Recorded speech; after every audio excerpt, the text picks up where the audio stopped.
House and others in the community that could stand some funding, along with the creative way they're looking at a mile. We think that's a good idea, and we'd like to broaden it.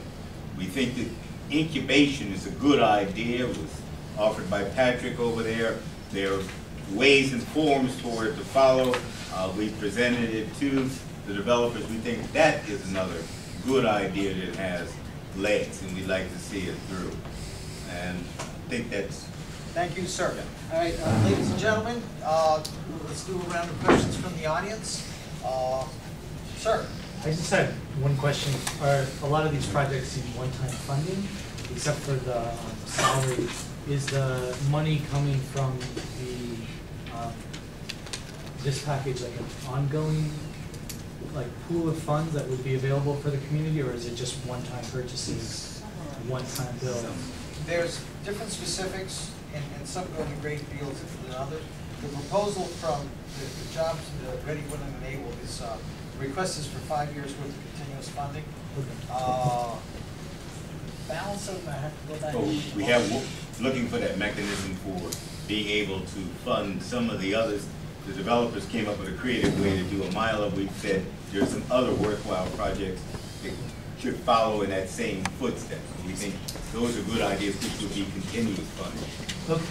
But those mechanisms have to be worked out and have to be approved by the zoning commission. Thank you. Amy. Hi, I'm Amy Austin. I'm a publisher of Washington City Paper. So I've been following this project for a long time because we're a tenant in the building that's demolished theoretically.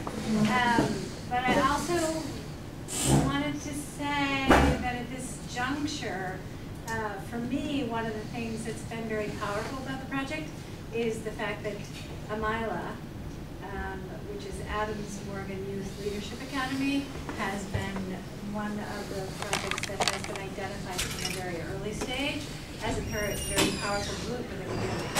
And, as a mother, there's, the sort of schools, and there's, teaching kids music and other things that are presented. But I think what Nigel Okunabi does is a place that doesn't easily get funding. It's harder to get funding for kids, who are out of early education, that are in the, and if you think about his name, Adams Morgan Youth Leadership Academy, there's nobody you could find in the neighborhood, or I would challenge anyone to find anybody who's more devoted to the neighborhood than Nigel. That his whole mission, his way of looking at the people who grew up here, and his mechanisms of pulling kids, from the neighborhood and giving them new life. I don't think you can find anybody better in the city, and I would challenge you in the broader area. So I just want to put it out there that Nigel didn't get to have a chance to talk tonight, and so I want to take the opportunity to speak for him. You did. Yeah. I think we know Nigel. I We like just want to, there's some sensibility that he's, been lucky to be tied to the developer or the applicant, as he was most recently called, and I challenge that assumption. Thank you. Ms. Belcher? I just want to make a distinction. Isn't the Amila program part of the tax abatement agreement and not an amenity? The answer is yes, it is part of the tax abatement. It is not something that the zoning commission automatically recognizes.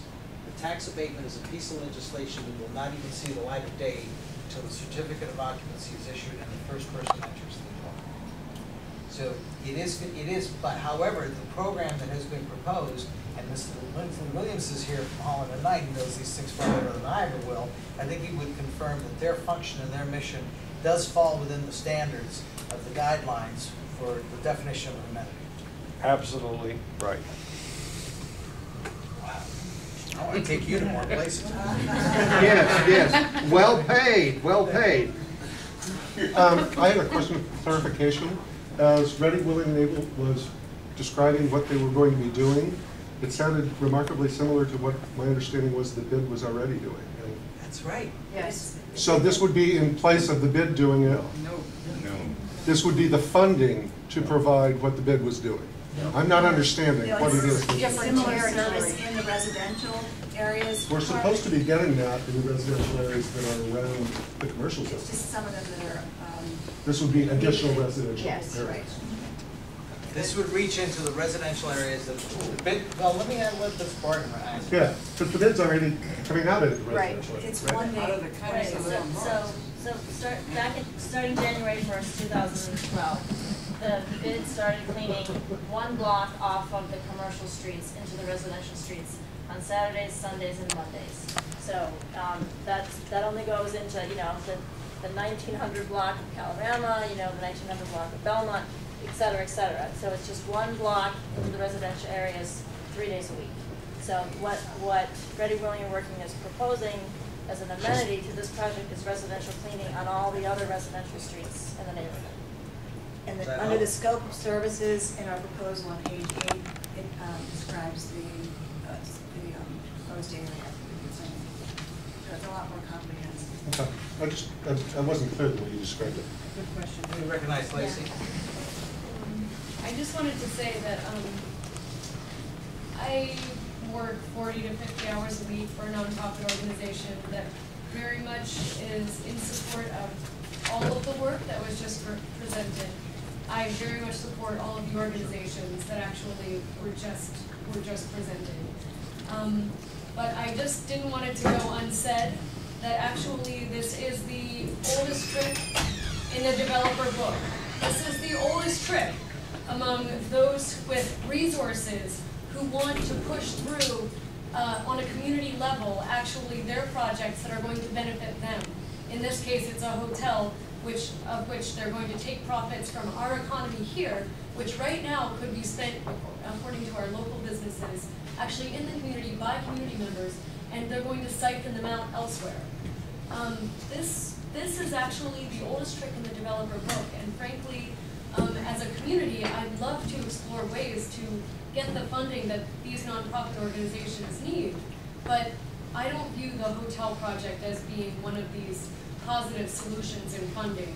In the fundraising world, and I've worked for different, organizations in the fundraising world, I would call this, selling our souls. There are certain ways that you just don't get funding, and in my book, this is one of them. Sir, and I'm sorry, could you please give us your name again? You've been attending a lot of meetings, Yeah, you've been my name very is- loyal. I don't know about loyal, but attentive. My name's Yuri Blazer. I live 19th and Vernon.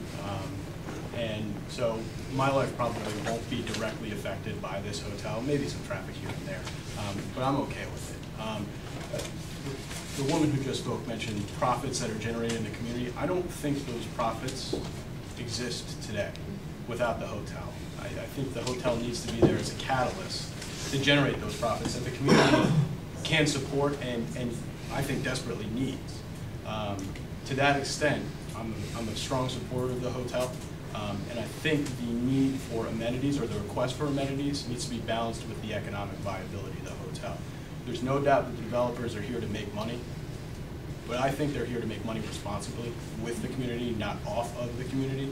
And I think that we just need to balance the want and the funding for amenities from the developers with what it means for the developers to be able to even build a hotel, because there's a certain tipping point where the hotel doesn't make financial sense.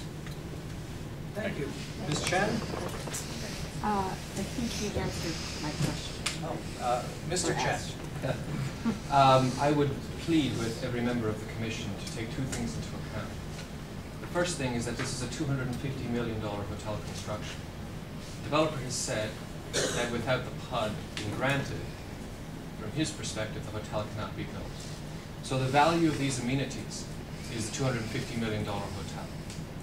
And the second point is to think about the difference between capital and day-to-day.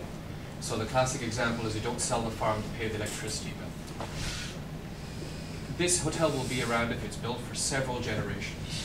So as you think about amenities, I would ask you to think about what are the amenities that will be around, that will pay off for several generations, because that's what we're giving up. Thank you. Thank you. Mr. Simpson? Can I just echo Patrick's comments? Everything that was presented here tonight is fantastic. The organizations are clearly organizations that are just devoted. Speak up a little bit. I don't know if anybody's hearing. The organizations that presented tonight are just so clearly organizations that are devoted to doing very, very good things.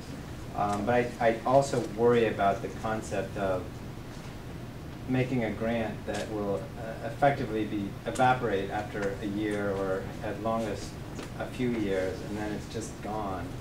I think about things, for example, like the Marie Reed School, the grounds of that school that clearly need so much work and that are the target of residential and commercial developers. They would love to get rid of those grounds and build buildings there. The comprehensive plan states that we don't have enough park space in Ward 1 generally. So, a permanent improvement to the grounds of Marie Reed School that would ensure that the children in the whole community have somewhere to go and play permanently for generations. Those are the kind of things that really capture my mind as public benefits. But I don't want to say anything negative about the people who have presented, because they're really good organizations. Mr. Gibson? I just wanted to respond to the comment that this is the oldest strict book to include community amenities. That it is in the book, and the book is the DC code. It's envisioned specifically that when projects. Yeah, we can't hear you. But just to clarify, this is not a ride that's been presented. This is something that's in the code. That if a community has a big construction project coming into it, the developers can give something. So it's not trotting out a puppy and saying,